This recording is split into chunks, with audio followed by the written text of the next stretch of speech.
In this video, I'll be explaining how I turned a blank Blender scene into the final animation you just saw. But wait, before I start, make sure to join my Discord. There's a link below. Anyways, let's get into it. The inspiration for this project came from this picture I found on Pinterest. As soon as I saw it, I sent it to Dustin to see what he would think. And he liked it so much that we both decided to try and recreate this image ourselves, but help each other along the way.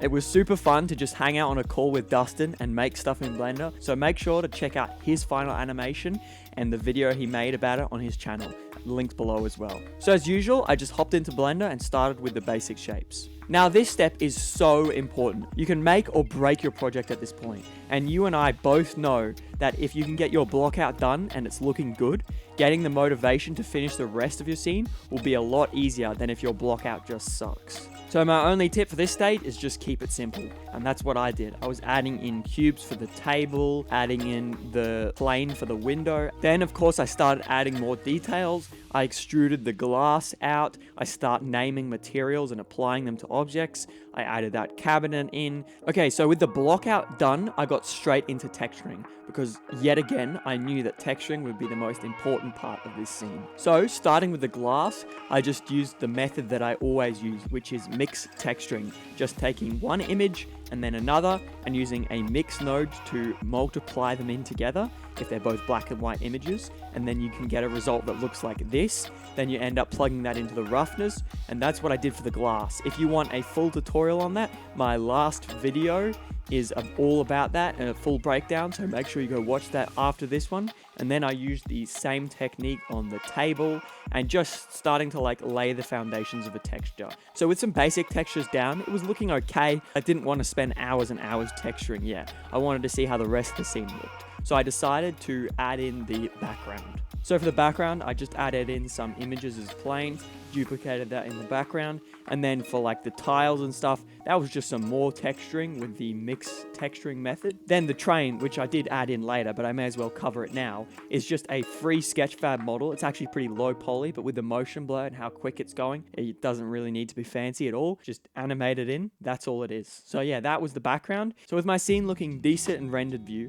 I decided it was time to get this TV in and this telephone. So I went looking for telephone models on Sketchfab, and I found this model right here. So I found this model, thought it looked awesome, and the bloody hand gave a story to the whole scene. So added that in. Then I found the TV, just downloading them off Sketchfab and then importing them in. Yeah, so now I had the two main assets that I needed for this scene. Of course, I thought it would be weird if there was just one handprint on the telephone, so I decided to add in the blood on the table. I did that by using texture painting. So now with all the blood done, it was time to add in the extra details, which meant actually making the security cam footage for the TV, which I couldn't really find anything online that I wanted, so I decided to make it myself. I set up a couple of cameras in my scene, just rendered out an animation of them from each camera point of view, chucked it in DaVinci Resolve, added a couple of filters, some grain on it, and then when I exported it out, it was perfect to just chuck in as an image texture on the TV. My lighting for this render was actually pretty simple. There was a couple of area lights in the background, and then there was one nearly directly above the actual scene, but I moved it back just a little bit and gave it a bit of a green tint because that looked the best. I also added in this chair asset here just to give a bit more realism and detail to the scene. With the scene looking pretty good, I decided to add in the camera animation, did a couple of test renders, and it was time to render the animation. Here's what it looked like.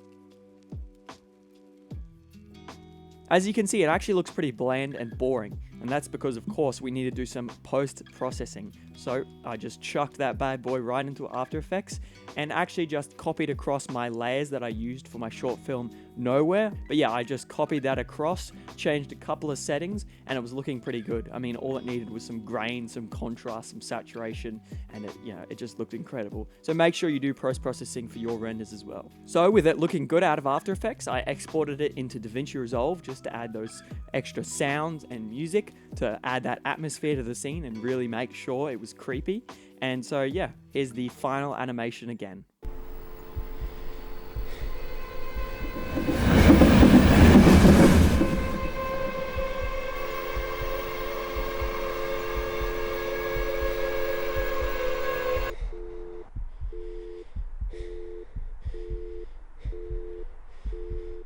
Thanks for watching all the way through. Make sure to check out Dustin's animation and the Discord. Join that link below.